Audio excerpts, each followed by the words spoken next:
Yeah, Do you have anything like that? I don't. I wish I had an espresso maker. That'd be pretty cool. But no, I'm a coffee guy, man. I'm a coffee guy. My wife makes me like, she orders this coffee from back in New England. It's awesome. So, See, you have yeah, it's that taste. You fancy have taste, stuff. There unlike you some go. of my colleagues here. Yeah, that's how it is. Yeah, that's I good. married into taste, though. That's what I do.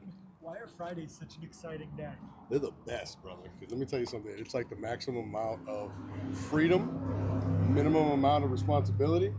It's a little bit of free time just to breathe. And again, you can get ahead on stuff, but honestly, it's a moment to take a breath and just be a person. You don't have to be a coach. You don't have to be a player. It's just you earned it. It's a little bit of a kind of a reward at the end of the week.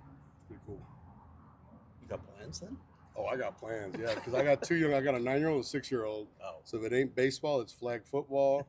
If it ain't not that hockey, they play at the ice stand that's like 2 miles away. Sure, So I'm always at something, man. Do I get personal time? No, no. It's all their time. It's all their time. What goes through your mind when you see Dennis do what he did this past week? Oh man, it's just the best. I honestly, like, as a coach, everyone should have someone like Dennis Gardeck sometime in their career because it's just so much fun to coach him.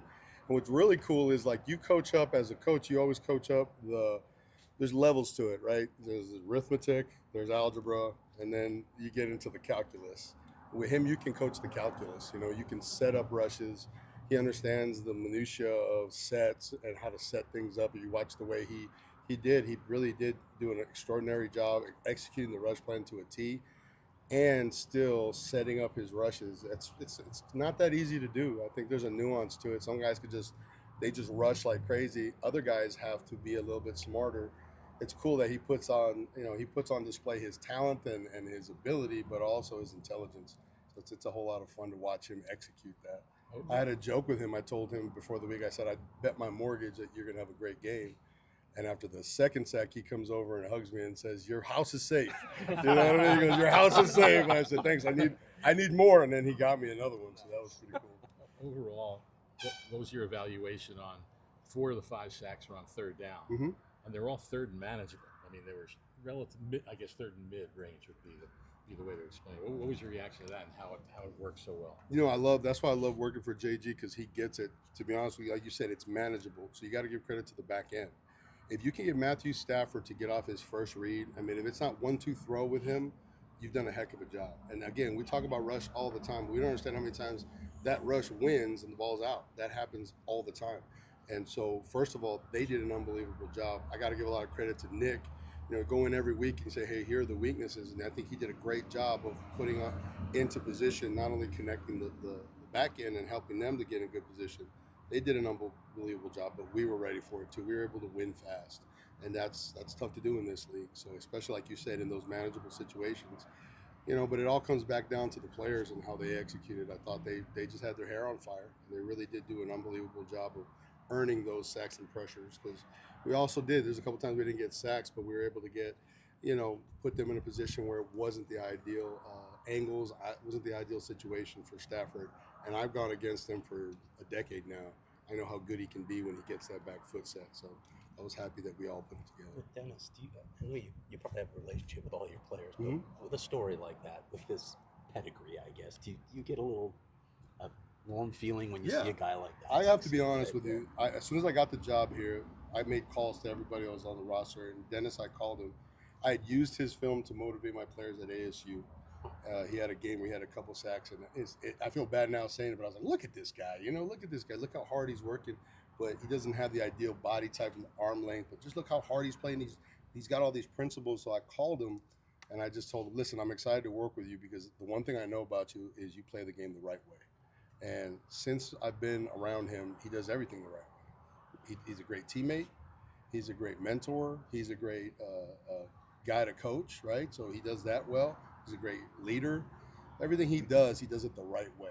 Is it always going to work out? No, but he does it the right way. I think, for him, the relationship I have with him is one of trust because he's earned it. And I think when things like that, it does give you a warm feeling because you want good things to happen to good people. And Dennis has earned sacks that haven't come to him. He's won when the ball's out, and he's done a lot of selfless work to create for others in what he does. And again, I'm just pleased as punch to watch him get those games come around every now and again in this league. But it's like a baseball player with a great swing, sometimes they go through slumps too. You don't want them to lose their swing. You don't want them to make too many adjustments and lose what makes them great. And that's it's just awesome when you see that thing connect and him have one of those 3 home run games like that. Dennis has rushed that way for a long time, and I'm just glad that everybody got to see what he's been putting on display a long time. With When his you, toolbox when you being look so at a guy like when you look at a guy like Xavier Thomas, Yep. who obviously flashed a little bit in the preseason, has some success, everybody's talking about him. When you get to the regular season where it's not quite happening probably the way he was doing it before, how do you manage his mental part of the game and understanding like there's going to be some growth and it's not going to be like it always was in the preseason? You know, again, JG and those guys always talk about staying in the present moment. And what we talk about too in our room is you're kind of, it's like climbing a mountain. You're always climbing the mountain. Sometimes you slide down the mountain, but you're never staying in the same spot. So you got to keep your legs moving and driving to improve. Immediately out of the preseason, man, we made it clear with him, listen, there's a difference between sacks in the NFL and preseason sacks in the NFL. But the thing is, you put on display that you can rush at this level and you can handle what we're giving you. The thing that we can't do, expectations can crush players. I'm not just talking about young players, but players. And so it's not about expectations in terms of statistics. It's about wins and how he does things. How we do things is important in this program, and I think he's doing things the right way. So I think that's what you keep it focused on, that on how he attacks his rushes, how he wins his rushes, and then when he doesn't, dude, this is what you did wrong. This is what you need to fix. I've seen growth from him in these last 3 weeks that I'm really still very encouraged by him. But again, I'm not going to put a number and a cap on him because, again, he can exceed it or it can crush him. I don't want to put that line on top of him. Let's just let Xavier be Xavier, let him develop the way he's developed. And again, let's let the external things stay there. Let's just focus on how you're doing things. Sorry about that. Let's just focus on how you're doing things, and I think I'm excited about the way he's going to continue to ascend. Back to Gardeck for a second. His Yes, sir. toolbox is so big. Coaches don't always necessarily want a toolbox that big. Right. So why does it work for him having that many tools? I think it goes back to what I talked about, the intelligence of the guy. You know, he knows when to use those different things. Guys who have an extended toolbox become jack of all trades, master of nothing. So they're not great at anything.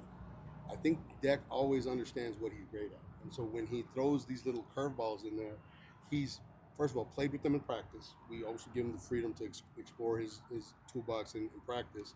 Sometimes it's ridiculous and we just throw that stuff out, but he does. He stretches the limits because he's intelligent enough to know how to package those things. And, you know, it's going to happen sometimes where, as coaches too, what I love about JG and Nick is that we've established parameters where we allow players to do that, depending on skill set. He can handle it. I wouldn't want that on XT. I wouldn't want to do that with XT because, again, he's going to get away from refining his craft. And I just think, like, with Deck, he can handle it. And I think it's player-by-player basis.